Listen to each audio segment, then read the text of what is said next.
안녕하세요.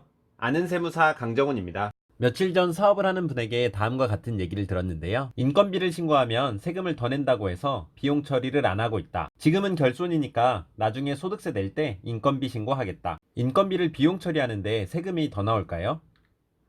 사업이 손실이라 소득세 낼 게 없으면 비용 처리 안 해도 될까요? 같이 알아보겠습니다. 비용 처리를 위해선 사업장에서 원천세를 신고 납부해야 하지만 사장님이 부담해야 할 세액은 없습니다. 근로자를 고용하여 인건비를 지급할 때 근로자에게 지급하는 금액 중 일부를 떼어놓고 주는데요.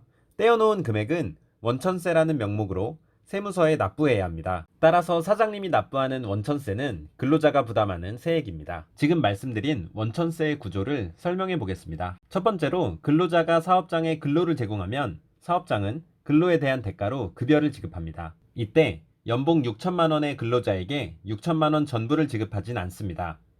원천세액을 공제한 나머지 약 5천만 원을 지급합니다. 세 번째로 사업장에서는 원천세로 공제한 1천만 원을 세무서에 신고하고 납부합니다. 마지막으로 종합소득세 또는 연말정산 시 근로자가 1년간 미리 낸 세금 1천만 원과 2019년에 최종적으로 부담해야 할 세액을 비교하여 환급받거나 추가적으로 납부하게 됩니다. 이렇게 근로자에게 주어야 하는 급여 중 1천만 원은 근로자에게 주지 않고 사업장에서 근로자를 대신하여 원천세로 납부합니다.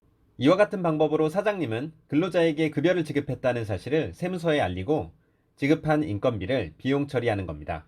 그럼 왜 근로자 거를 사업장에서 신고하고 납부할까요? 이는 조세 협력 비용 절감 및 세수 평탄화 등등의 이유가 있는데요.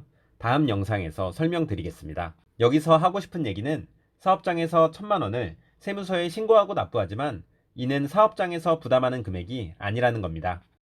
이제 인건비를 신고하면 세액이 어떻게 달라지는지 인건비 신고에 따른 세액 변화를 보겠습니다. 미용실을 예를 들어보겠습니다. 바버샵이라는 미용실의 19년도 매출이 2억 원이고 관련 비용으로는 사무실 임차료 3천만 원, 소모품 2천만 원, 공과금 1천만 원, 인건비로 4천만 원을 지출했다고 할 때 이 미용실은 19년도에 1억 원을 벌었고 그에 따라 종합소득세를 계산하면 약 2천만 원입니다.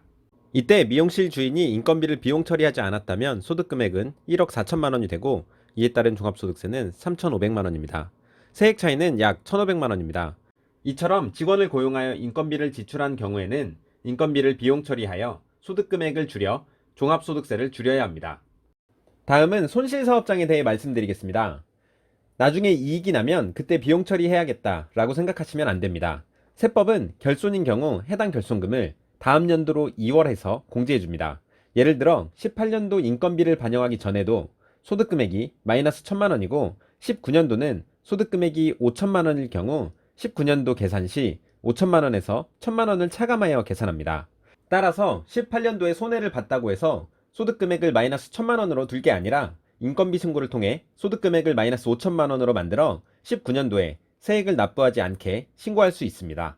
적절한 인건비 신고를 통해 놓치는 비용이 없길 바라겠습니다. 말씀드린 것처럼 인건비를 신고한다고 하여 사업장에서 부담하는 세액이 늘어나는 게 아니며 사업에서 당장 손실이 난다고 해서 인건비 신고는 나와 상관이 없다 생각하시면 안 됩니다. 절세의 시작은 공제받을 수 있는 항목을 빠지지 않고 챙기는 거라 할 수 있습니다. 모두 부자 되세요.